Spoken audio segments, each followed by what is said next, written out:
우리 사랑하는 성도님들, 지난 한 주간 잘 지내셨습니까? 저도 여러분께서 기도해 주셔서 건강하게 아주 기쁘게 잘 지내었고, 또 오늘 이렇게 귀한 주님의 말씀을 주일에 전할 수 있게 되어서 아주 감사하게 생각하고 있습니다. 때로 우리의 삶이라는 것은 내가 전혀 의도하지 않았는데 어쩔 수 없는 어둠의 때를 만날 때가 있습니다. 그때 우리가 선택할 수 있는 유일한 방법은 기다리는 것입니다.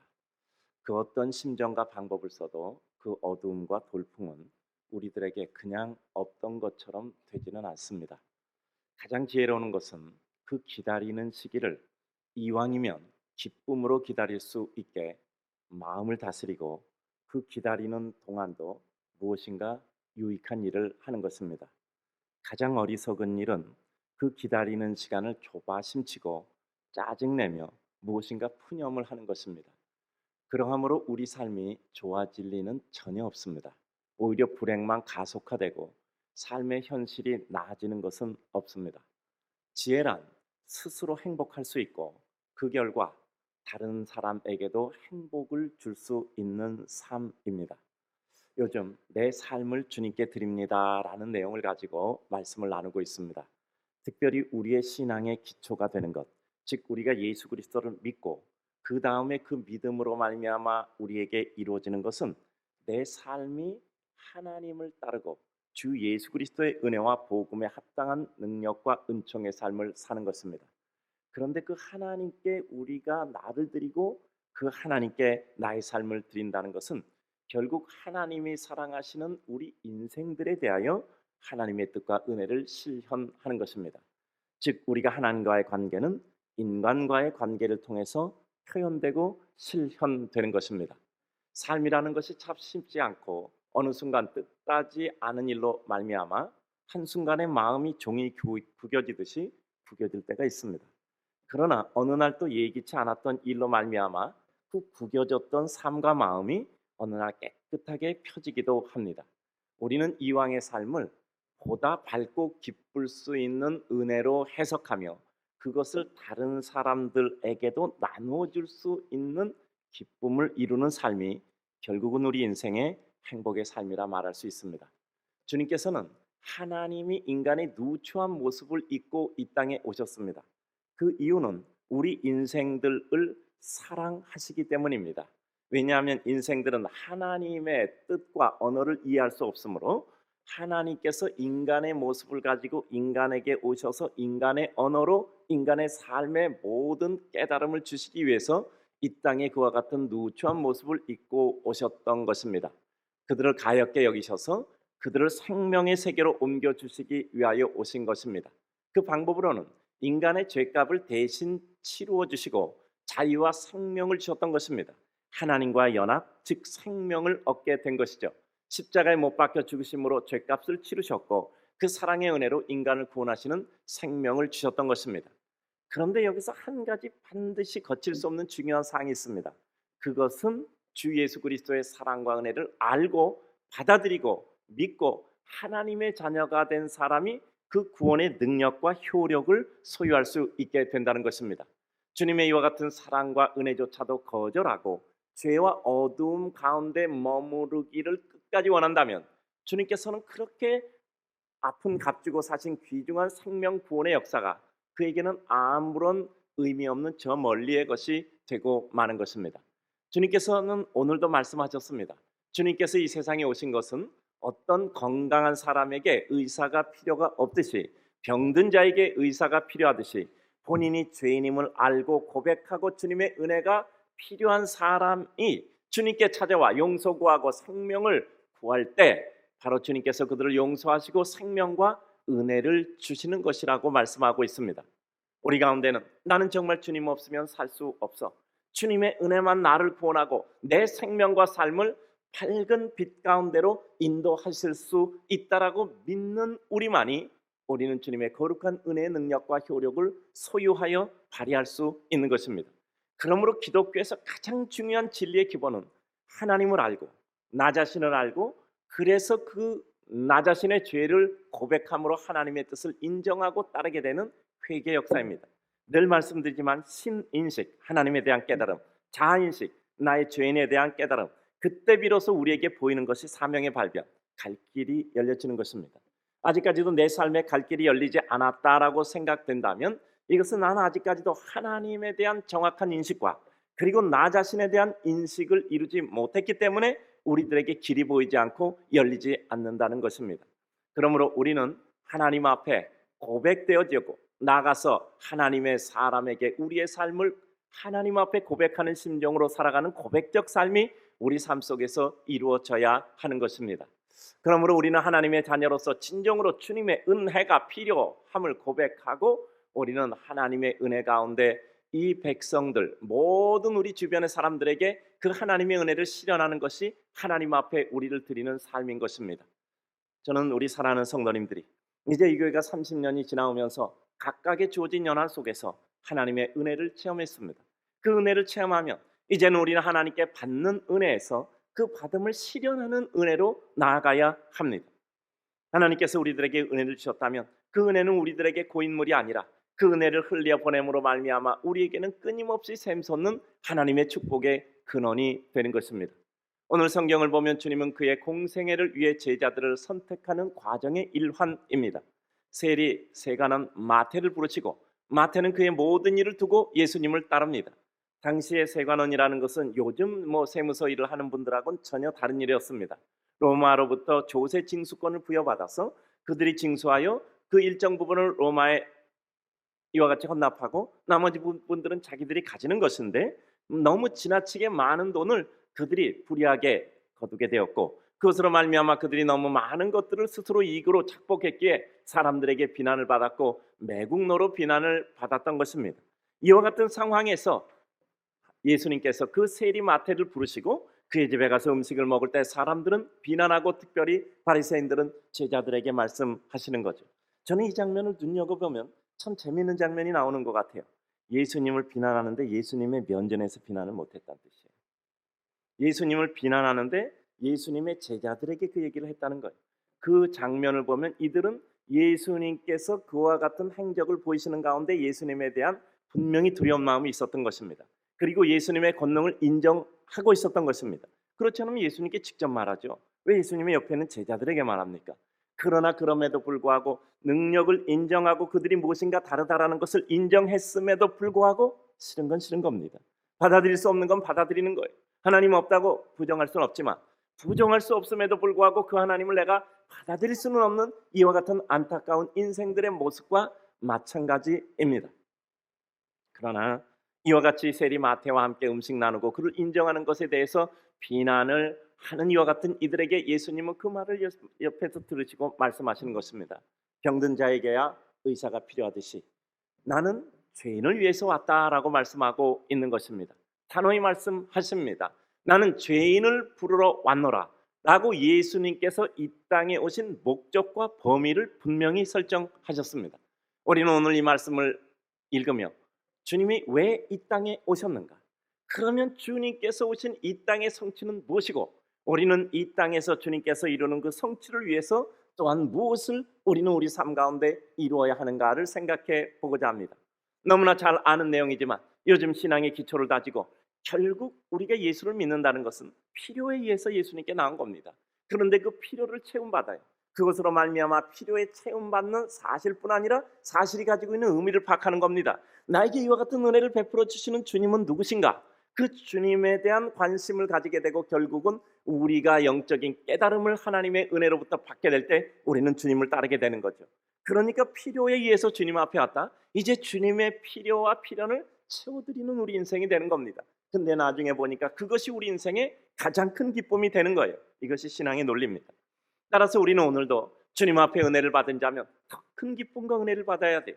처음에 은혜는 하나님 앞에 받는 은혜였어요. 축복은 받는 것입니다. 그런데 그 축복은 받음으로 끝나는 것이 아니라 그 받은 축복을 실현하여 펼치고 나누고 베풀고 우리가 그 범위를 확장시켜감으로 말미암아 그 축복의 완성을 이루는 것이죠. 그래서 우리는 하나님께 요즘도 기도하잖아요. 하나님, 우리들에게 축복하시다. 이유와 논리와 근거가 분명한 이들을 축복하시고 하나님, 저를 축복하시면 세상을 축복하시는 겁니다 라는 확신과 자신이 있을 때 우리는 하나님께 축복을 간구하는 것이고 축복은 하나님께 받음, 그리고 받음을 실현하여 펼쳐 하나님의 은혜를 확장시켜감, 이것이 우리가 생각하는 축복인 것이지요. 따라서 우리는 오늘도 하나님 앞에 이와 같은 진정한 은혜의 기쁨과 삶을 오늘 다시 한번 생각해 봅니다. 왜 예수님께서 이 땅에 오셨을까? 그럼 예수를 따르는 우리는 어떻게 또한 그 예수 그리스도를 따르는 삶을 실현할까라는 것을 동시에 말씀하고 있는 거죠. 먼저 생각합니다. 주님은 그를 꼭 필요로 하는 사람을 위해서 이 세상에 오셨습니다. 오시긴 오셨는데 오신 목적의 범위가 분명히 설정되어 있는 것입니다. 주님은 그를 필요로 하신 사람들에게 오셨던 것입니다. 오늘 9장 12절 보니 예수님께서 들으시고 이르시되 건강한 자에게는 의사가 쓸데없다라고 말씀하고 있습니다. 병든 자에게야 쓸데있다라고 말씀하셨습니다. 13절 보면 나는 의인을 부르러 온 것이 아니요 죄인을 부르러 왔노라라고 말씀하셨습니다. 주님은 죄인임을 알고 용서를 받고 싶은 사람, 그 주님의 용서와 자비가 필요한 사람을 위해서 이 땅에 오셨던 것입니다. 우리가 주님 내 마음에 오십시오라는 것은 나는 정말 주님이 필요한, 주님 없으면 해결할 수 없는 이와 같은 사람입니다라는 것을 고백하는 고백의 전제 속에 주님이 우리에게 오시기를 요청하시는 것입니다. 주님의 용서와 자비가 필요 없는 스스로 의인이라고 생각하는 이에게 주님은 오실 필요가 없었습니다. 주님은 이 땅의 죄인들을 그들의 죄로부터 자유롭게 하고 영원한 생명의 세계를 선물로 주시기 위해서 이 땅에 오신 거죠. 본인이 죄인인 줄도 모르고 본인이 죄인이라는 고백조차 거부하는 이들에게 주님은 굳이 십자가를 지는 고통의 대가인 구원을 주실 이유가 없었던 것입니다. 천국은 심령이 가난한 자의 것이라는 것을 우리는 압니다. 인간의 관계도 그렇죠. 나 자신의 잘못이 무엇인가 알고 그것을 인정할 때 비로소 상대와 더불어 소통이 이루어지게 됩니다. 소통하자. 말 많이 한다고 소통하는 게 아니에요. 대화 많이 한다고 소통이 되나요? 각각 자기 얘기를 하고 있으면 무슨 소통이 되겠습니다. 그러니까 소통은 결국 뭐죠? 상대를 알지만 자기 자신을 아는 겁니다. 우리가 나 자신을 알지 못하면 아무리 많은 대화를 해도 그것은 그저 스쳐가는 소리에 불과합니다. 나 자신을 안다는 것은 무엇입니까? 나 자신의 부족을 알고 모든 것에 대한 원인과 근원을 나 자신에게서 찾을 때 있죠. 나를 고치려고 하면 상대가 변화되지만 나를 고침없이 상대를 고치려을 목적할 때 우리는 갈등으로 인하여 스스로 절망을 가질 수밖에 없습니다. 내 앞에 있는 사람은 안 바뀌어요. 내가 바뀌어서 내 앞에 있는 사람을 새로운 눈으로 보는 겁니다. 내 마음을 비우고 내 마음을 낮추지 않는 한 인생에는 기쁨과 평안이 없습니다. 늘 말씀드리자면 물은 높은 곳에서 낮은 곳으로 흐르잖아요. 약간의 경사만 있어도 온 세상의 물은 그리 다 흐릅니다. 여러분, 약간의 경사만 있어도 100% 그것으로 다 흐르는 거예요. 그게 물의 특성이잖아요. 우리 인생의 축복은 무엇일까요? 겸손한 마음으로 흐르잖아요. 내가 누군가를 대할 때도 내가 그에게 무엇을 가르치려고 하고 내가 그를 바꾸려고 하느나 그 앞에 있는 사람은 절대 바뀌지 않습니다. 오히려 나의 부족함을 깨닫고 정말 그가 내게 이와 같은 유익을 줬구나라는 것을 생각하여 상대를 인정할 때 그 인정받은 상대가 인정받은 만큼 바뀌는 겁니다. 내 마음 비우고 나를 낮추지 않은 한 인생의 기쁨과 평안은 없지요. 주님은 이 땅에 스스로 의롭다 생각하는 이들을 위해서 오시지 않으셨습니다. 우리가 의롭다고 생각하는 한 우리는 주님께도 의미 없는 자들일 뿐 아니라 우리 인생들에게도 마찬가지입니다. 나 자신이 죄인임을 알고 십자가에 못 박혀 죽으신 예수의 피 흘림의 대가로 내 죄가 씻음 받을 수 있고 내 삶이 세례받을 수 있음을 믿고 깨끗게 하여 주기를 소원하는 죄인들을 위하여 주님은 이 땅에 오신 것입니다. 우리가 내 죄를 아는 것은 성령의 은혜로 우리를 바라볼 때입니다. 거울을 가진 사람, 거울이 없는 사람의 차이는 무엇입니까? 거울을 가지면 내게 무엇인가 묻은 것을 알 수 있죠. 하나님의 사랑은 우리로 하여금 우리를 바로 보게 하는 것입니다. 즉 하나님에 대한 인식은 신인식은 나에 대한 자인식, 나를 깨닫게 하는 것이죠. 하나님을 모르는데 어떻게 내가 나를 볼 수 있겠습니까? 내가 나를 볼 수 없다면 내가 어찌 하나님을 안다고 말씀할 수 있겠습니까? 하나님의 사랑은 우리로 하여금 우리 자신을 바라볼 수 있게 해주시는 거예요. 내가 죄악되다는 것을 보았다면 우리는 그 순간 성령의 은혜를 이미 받은 것입니다. 그것은 우리를 좌절로 이끄는 것이 아니라 오히려 주님의 은혜를 갈구하는 이와 같은 성령의 은혜에 초입에 서게 하시는 겁니다. 은혜와 축복의 출발은 내 자신의 죄성을 깨닫고 고백하면서 오는 것입니다. 인간의 관계도 마찬가지입니다. 나의 죄성 부족을 고백할 때 삶의 평안과 마음의 자유가 옵니다. 여러분, 진실 고백하기 게임이라는 거 있잖아요. 내가 나의 진실을 털어놓을 때 비로소 상대의 진실이 내게 표현되는 겁니다. 그래서 정말 내가 나의 진실을 고백하지 않으면 절대 우리는 상대의 진실을 볼 수가 없어요. 우리가 우리의 죄를 고백하지 않는 한, 우리가 누구보다 우월하다고 생각하는 한, 누가 잘못됐다고 생각하는 한, 우리는 어떤 경우에도 그 사람에게 도움을 줄 수가 없어요. 잘못된 사람에게 어떻게 도움을 줄 수 있겠습니까? 정말 엉망인 사람에게 어떻게 도움을 주겠어요? 어느 날 그의 엉망이라고 생각했던 삶 가운데 내가 잘못 봤구나, 저 사람에게 정말 이런 좋은 점이 있었구나 라고 느끼는 순간 그 좋은 사람에게 우리는 무엇인가 기쁨과 은혜와 능력을 발견하고 그에게 줄 수 있는 것입니다. 여러분, 나쁜 사람은 우린 절대 바꿀 수가 없어요. 내 앞에 있는 나쁜 사람이 어느 날 이런 좋은 점이 있나라고 깨닫는 순간 우리는 그에게 도움을 줄 수 있고, 우리는 그에게 무엇인가 유익을 줄 수 있고, 우리는 그가 새로워짐을 느낄 수 있는 것입니다. 인간관계, 나의 죄성과 부족을 고백할 때 삶의 평안과 자유가 오는 것입니다. 주님의 은혜 아니면 자신의 삶의 곤고와 눈물을 거둘 수 있는, 주님의 은혜가 아니면 자신의 삶과 곤고한 눈물을 거둘 수 없는 이와 같은 고통받는 사람에게 주님은 오신 것입니다. 주님 없어도 기쁠 수 있고 주님의 도움과 은혜가 오히려 부담이 되는 이들에게는 주님은 오실 필요가 없는 거예요. 주님은 세상에 병든 자에게 의사 필요하듯 주님의 은혜와 도우심이 필요한 이들에게 오셨습니다. 삶이 곤고하고 어려울 때, 그때는 주님의 은혜가 필요한 때입니다. 주님은 사람의 그늘을 거두어 내듯 우리의 삶의 고통과 암흑의 권세를 거두어 주실 것입니다. 여러분, 제가 이 해 뜨는 거 정말 좋아하죠. 제가 이 해 뜨는 거 좋아하는 건요, 저는 뭐 성격이 굉장히 기다리기는 하는데 또 이 성질이 좀 조급하고 좀 이렇게 좀 급하기도 해요. 제가 해 뜨는 거 좋아하는 게 뭔지 아시냐면요, 오랜 기다림이 필요해요. 그러나 해가 뜨는 순간 단번에 장악을 한단 말이에요. 오래 기다리는데 그 해가 뜨는 순간은 단 1초 만에 장악을 해버리는 거예요. 해가 뜨는데 오래 걸리잖아요. 여러분, 해 뜨는 거 기다려 보셨잖아요. 벌건 기운 햇무리가 지잖아요. 그러면서 오래 기다려요. 근데 해가 딱 쓰는 순간 단번에 떠오르면서 그 순간에 모든 어려움을 다 장악하잖아요. 어둠을 장악한다는 뜻이 뭐죠? 해가 뜨는 순간 어둠의 장막은 일거해가지고 모든 사람으로 제 모습을 드러내는 겁니다. 진실의 모습을 드러내잖아요. 주님이 우리들에게 여러 가지 어둠 가운데 정말 우리가 억울하고 힘들고 고통스러운 것 같지만 주님의 은혜가 임하는 순간 단번에 어둠의 장막은 순식간에 우리들에게 거쳐지는 것이잖아요. 그래요. 부자가 천국에 들어가는 것이 낙타가 바늘기로 들어가는 것보다 어렵다는 것에 대해서 말씀하셨는데, 이 말씀은 무엇입니까? 주님께서 그렇게 말씀하시니까 제자들이 너무 무섭잖아요. 아니, 저렇게 훌륭한 사람도 그러는데 그럼 우리는 어떻게 천국에 갈 수 있을까? 그때 주님께서 하신 말씀이 무엇입니까? 사람으로는 할 수 없을 때, 이 말이잖아요. 하나님으로서는 다 할 수 있다. 우리들에게 구원, 천국, 하나님의 나라, 은총의 역사가 결국 무엇이죠? 나로서는 할 수 없을 때, 사람으로는 할 수 없을 때, 하나님으로서는 뭐라고요? 다 할 수 있다 라는 말씀을 주신 겁니다. 결국 우리 인간에게서 우리의 관점과 시점이 하나님으로 바뀌게 될 때, 우리의 시야가 새로운 세계로 열려지게 될 때 우리 인생에 새로운 역사가 있는 거죠. 우리 사랑하는 성도님들, 결국 말하면 우리는 구도자잖아요. 우리가 왜 교회 나옵니까? 왜 예배드립니까? 왜 성경을 읽습니까? 왜 기도를 합니까? 결국 우리는 구도자잖아요. 우리는 좀 더 잘 살기 위해서, 좀 더 편안하게 살기 위해서, 좀 더 많은 것을 누리기 위해서 예수를 믿지는 않습니다. 우리 그건 알잖아요. 주님께서는 그것은 우리들에게 있어서 주님께서 이루어 주시려고 하는 것이 아니시잖아요. 주님은 우리들에게 무당이고 구복 신앙을 우리들에게 주시기 원하시는 것은 아니잖아요. 좀 더 주님을 알고 주님께 대하여 우리의 삶을 드리고, 그리고 우리 삶이 그것이 기뻐서 사는 이와 같은 은총의 삶이잖아요. 초기에는 모든 문제를 해결해 주시잖아요. 언제나 뭐죠? 우리들이 가지고 온 문제를 해결해 주세요. 그런데 그 다음에 뭐죠?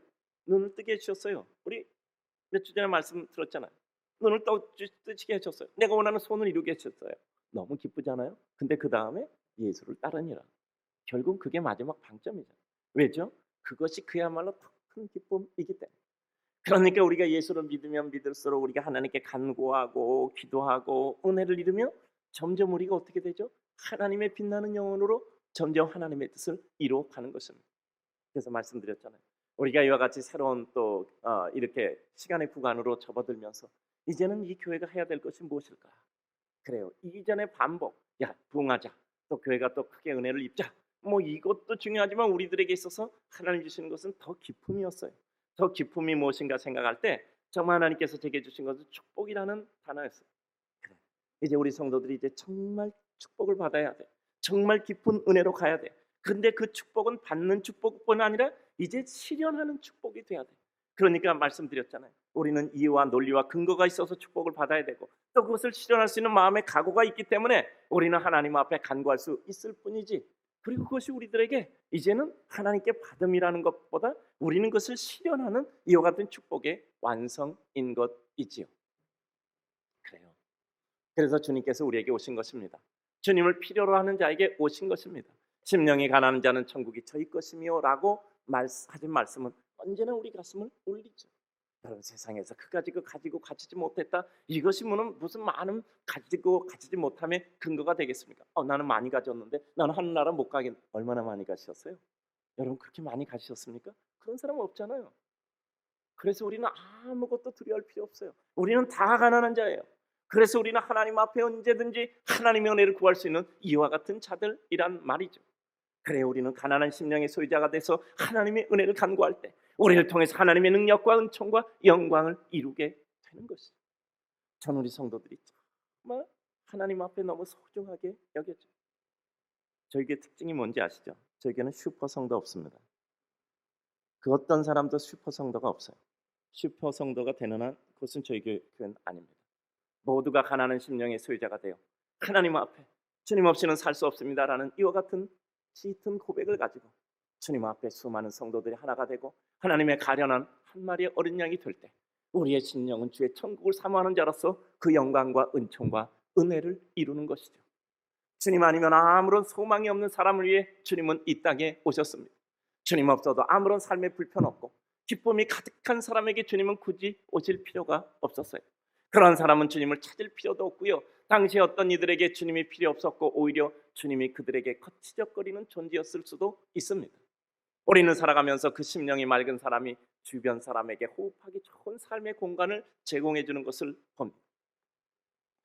여러분, 우리 예배당이 이렇게 조금 더 넓게 하기 위해서 지하에 이제 예배당을 넣었잖아요. 근데 결과적으로 보니까 그렇게 커지지는 않았더라고요. 좀 예쁘게는 되는데 커지지는 않았어요. 근데 그래도 지하 예배당이니까 제가 엄청나게 우리 교육자들과 더불어서 이렇게 애를 쓰고 있습니다. 따라서 보니까 여기 습도는 어떻고 온도는 어떻고 공기청정은 어떻고 아주 모든 것을 수치적으로, 제 앞에도 보니까 여기 동그란 애가 환하게 웃고 있네요. 여기 동그란 애가 여기 환하게 웃고 있어. 여기 이렇게. 그러니까 지금은 모든 상태가 좋은 거예요. 습도 62, 온도 25, 그다음에 공기청정 상태에서 숫자로 따지면 아주 좋은 상태거든요. 여기 그래서 밖에 흡기 배기하는 것도 최고의 상태로 필터를 최고의 좋은 걸로 여기 설치하기로 했어요. 그래서 무슨 생각이 드냐면요, 조금은 부족하다고 생각하면, 여러분 여기 있지만 여기 제습기 다 사용하고 시간마다 밖에 여기 노출돼 있어서 밖에 나갔다 시간마다 왔다 갔다 하면서 어떤 일이 있어도 아주 숫자에 매우 집착합니다. 부족하다고 생각하면 더 노력해서 부족을 채우면 돼요. 열악한 여건이 우리들에게 있어서 모든 것을 불행하게 만드는 것은 아니에요. 우리들의 삶의 부족을 느끼다고 생각하면 우리는 무엇인가 구하게 됩니다. 그게 우리가 예수 그리스도를 구하는 거잖아요. 어느 날 문득 우리가 죄인이고 하나님의 은혜 없이는 살 수 없다고 생각할 때 그때 우리는 주님을 붙들잖아요. 그야말로 주님께 집착하잖아요. 주님 없으면 나는 살 수 없다고 생각할 때 우리 인생에 하나님의 새로운 은혜와 능력과 영광을 향하여 나가게 되잖아요. 삶의 우울과 곤고, 그리고 다시 기억하고 싶지 않은 삶의 부끄러움은 우리를 좌절시키는 것이 아니라 오히려 우리로 하여금 주님 아니면 안 되겠다는 마음으로 주님을 찾게 하는 것입니다. 삶에 아픔이 있다는 것은 주님이 우리를 버리시는 것이 아니라 오히려 주님께서 우리를 찾아주실 때입니다. 주님께서 우리 마음을 고백하게 하십니다. 상한 심령을 새롭게 하시는 주님께서 우리를 고백하고 주님을 만나게 하시는 것입니다. 주님은 결국 내가 가장 고통스러울 때 내게 찾아오십니다. 고독할 때, 인간의 근원적 고독은 하나님으로부터의 분리로부터 오는 고립감이에요.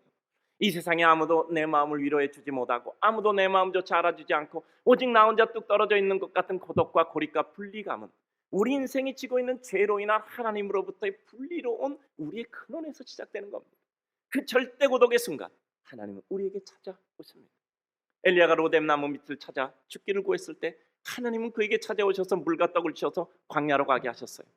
광야에서 하나님의 은혜를 깨닫게 하고 그리고 그의 모든 것을 깨달은 엘리야를 하늘로 들어 올리셨죠. 하나님은 버리는 분이 아니에요. 살려서 품으시는 분이에요. 우리가 인간을 대하는 것도 그렇지 않겠습니까?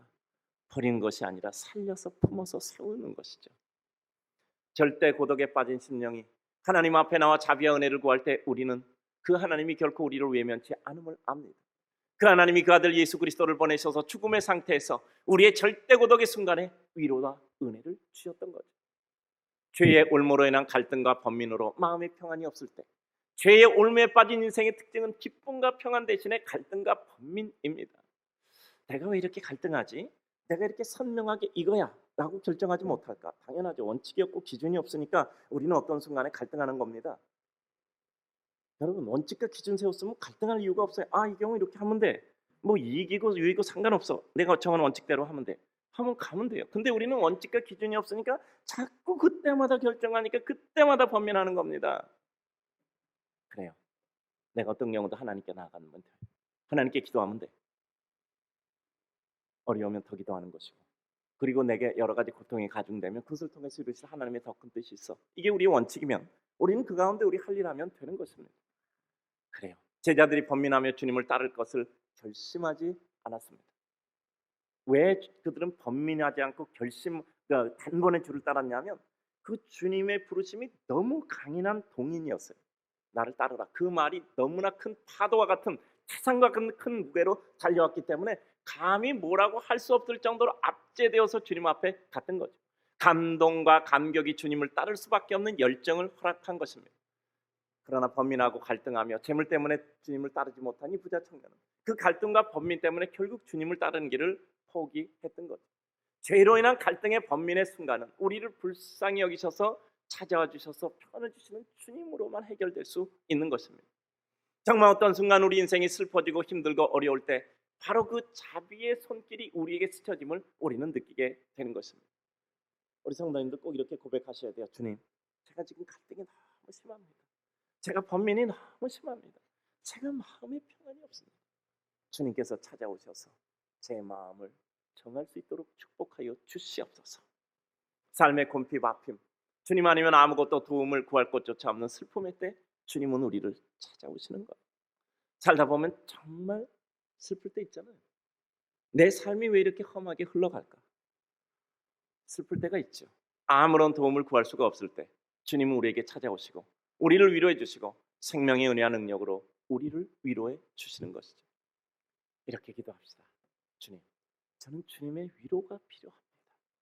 저는 주님의 도움 없이는 한치도 갈 수 없습니다. 주님의 자비와 은혜 없이는 할 수 있는 것이 아무것도 없습니다. 주님께서 꼭 제게 은혜와 도움을 주옵소서. 주님께서 제 발걸음 인도해 주시고 제 마음을 붙잡아 주옵소서. 간구하는 우리에게 주님은 찾아오실 것입니다. 그 다음입니다.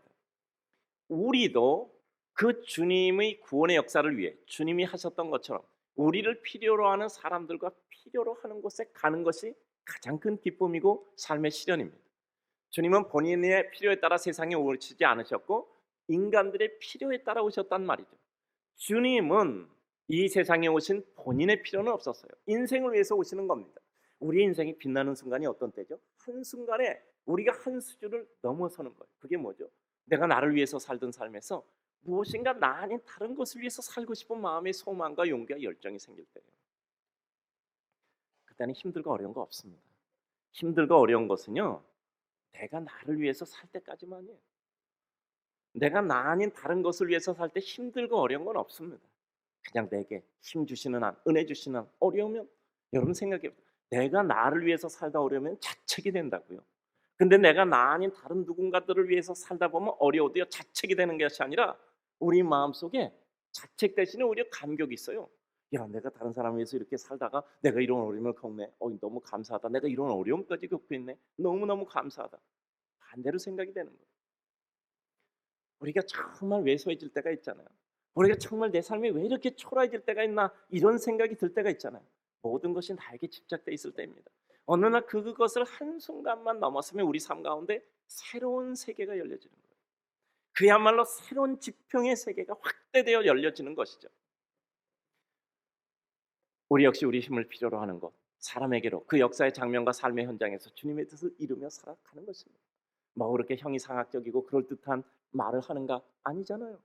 우리의 삶 가운데 정말 기쁨이 있잖아요. 정말 우리 받는 게 기쁩니까? 주는 게 기쁩니까?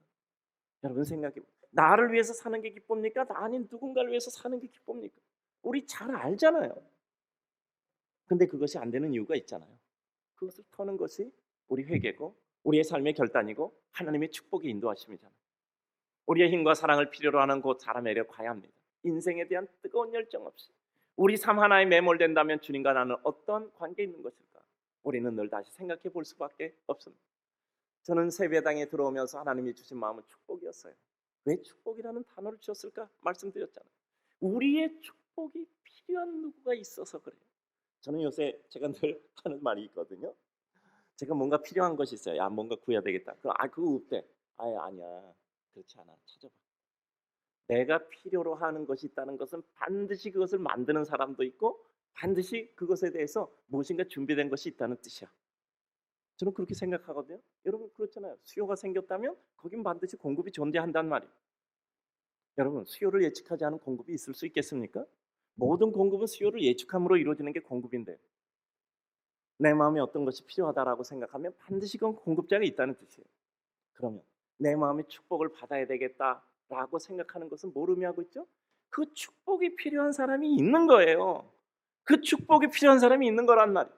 그러니까 하나님이 우리 교회를 통해서 정말 이 교회가 축복을 받아야 되겠다. 우리 성도들이 축복을 받아야 되겠다. 그 말은 뭐냐 하면 우리 성도들의 축복을 필요로 하는 사람이 있다는 뜻이에요. 이 생각을 하니까 가슴이 뜨거운 거예요. 야, 정말 우리 성도들의 축복을 위해서 기도해야 되고 우리 성도들은 정말 이제까지 기도한 대로 한 사람이 1,000명을 돕고 빵과 함께 복음을 전하고 인류애를 실천하는 것이 문구적으로 하나님 앞에 그냥 이거 의미적이라가 아니고 문구적이라고 제가 말씀드렸잖아요. 문구를 넘어서는 하나님의 확장의 축복이 이루어져야 되겠다라고 생각하는 겁니다. 우리 성도님들, 우리 이런 기도 정말 귀게 모시박 기도 들었잖아요. 그냥 그렇게 수십 년을 기도했잖아요. 그럼 우리 남은 것은 이제 거두는 것이잖아요. 이제 거둬야 될 것 같아요. 저는 그래서 하나님이 우리 성도들 축복하실 것이라고 저는 믿습니다. 저는 그렇게 믿습니다. 여기에 대해서는 의심은 전혀 되지 않아요. 전혀 되지 않아요. 그래요. 주님은 본인의 필요에 따라 살지 않으셨고 주님의 십자가의 죽음과 부활로 인한 구원의 역사를 그는 필요로 하지 않으신 분. 다만 그것을 필요로 하는 인생들을 위해 사시고 죽으셨던 것입니다. 주님은 구원의 십자가가 필요한 일을 위해서 이 땅에 사셨고 죽으셨던 겁니다. 언제나 우리는 부지런히 달려가다 보면 나를 위해 살다 말 것인가, 내 삶이 궁극적으로 무엇을 위해 살다 갈 것인가를 생각해 보아야 되잖아. 아니 그렇게 잘 살아봐야 하루에 똑같이 세끼 먹고 그렇게 잘 살아봐야 뭔가를 옷 입고 그렇게 잘 살아봐야 우리 그저 한잠 자면 우리 인생 무엇을 더 누리겠습니까? 조금 지나면 맛도 못 느껴요. 옷을 입어도 태도 안 나요.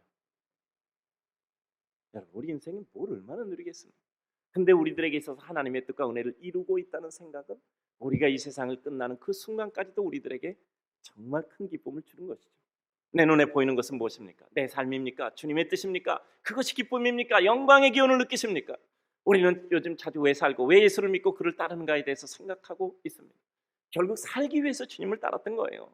살아보려고 주님을 위해서 왔던 거예요. 그런데 이제는 진정한 영원한 세계로서의 이전을 준비하는 삶으로서 이 세상을 감격으로 사는 삶으로 가는 것이 세상의 삶이 돼버린 겁니다. 적어도 우리 분당교와 함께 성도들 가운데 야 내가 잘 먹고 잘 살아야 돼 이런 성도는 없어요. 저도 뭐 그렇게 말씀을 드렸는데 그런 성도들이 어디 있겠습니까? 그렇게 생각이 되는데 하고 실망할 필요 없어요. 그건 단지 사단이 우리를 현혹시킨 것뿐이에요. 여러분들의 진실은 하나님의 뜻대로 살고 싶은 거예요. 주님의 마음과 시선은 항상 그를 필요로 하는 곳에 필요로 하는 사람들에게 머물렀어요. 이것이 또한 기쁨이셨습니다. 주님의 기쁨은 언제나 자신이 아니라 그 백성이었어요.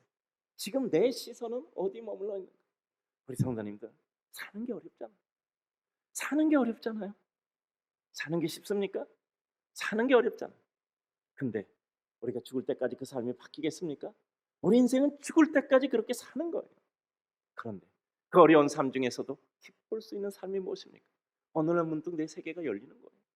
야, 내가 무엇인가 이루려고 했고, 내가 무엇인가 좀 내가 원하는 것을 이루음이 행복이라고 생각했던 그런 삶에서 어느 날 정말 내 행복의 범위가 확장되는구나. 전에는 내가 기뻐야 행복할 수 있었어.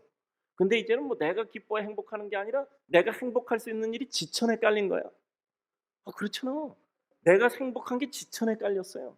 내가 정말 누구에게 기쁨 주고 도움 주고 정말 누구에게 정말 힘을 줄 수 있다면 그게 행복하고, 내가 그 일을 실현할 수 있는 기쁨은 얼마든지 널려 있단 말이야. 그러면 우리는 훨씬 더 행복해질 수 있는 확률이 높아요. 내 능력의 범위는 어디까지인가? 주님은 언제나 가지고 싶은 만큼 주시는 것이 아니라 주님의 뜻을 이루는 데 필요한 만큼만 주셨습니다. 이거는 제가 30년 동안 체험해 본 결과도 맞아요. 주님은 가지고 싶은 만큼 주신 적은 없어요. 무엇인가 주님의 뜻을 이루는 데 필요한 만큼은 주셨습니다. 마지막입니다. 이 땅을 사는 인생의 진정한 평안과 행복은 무엇입니까? 삶의 새로운 지평에 눈을 뜨는 삶의 새로움과 축복 속의 거함입니다. 이제 정말 우리들 앞에 새로운 천지가 열려져야 되잖아. 내가 이제까지 사는 삶 속에서 무엇인가 새로운 세계가 열려져야 되잖아.